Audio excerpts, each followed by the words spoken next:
So I am often asked about the worst interview that I've ever been in. Well, occupational hazard, I've been in a lot of interviews. Okay, so there's easily 500 that are tied for first place on this, but here's yet another one.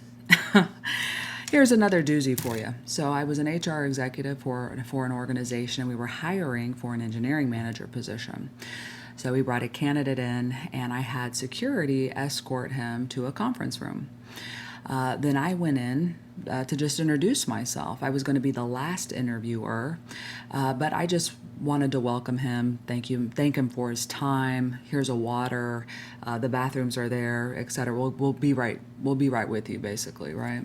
Because he was using my conference room, and so I walk into the room and he looks up at me and I begin to introduce myself, and all of a sudden he goes like this with his resume and he goes, "Here, make me some copies of this, sweetheart."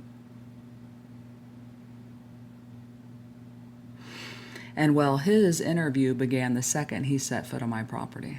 Okay, so I'm thinking, let's see where this goes. And I said, of course I will, right? You need copies of your resume. No problem. So I go and I make copies and I come back and I said, here you go, here's your copies.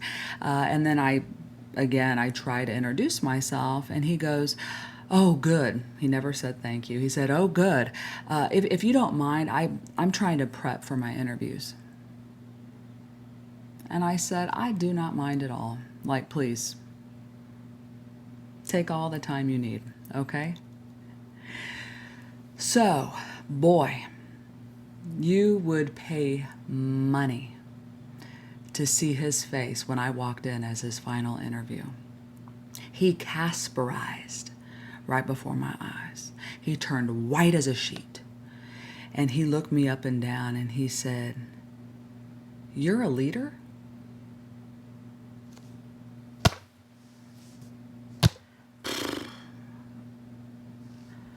Yeah.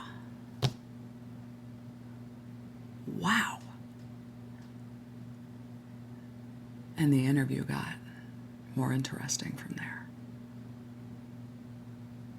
This needs a part two because there's no way in hell I could do it in this amount of time.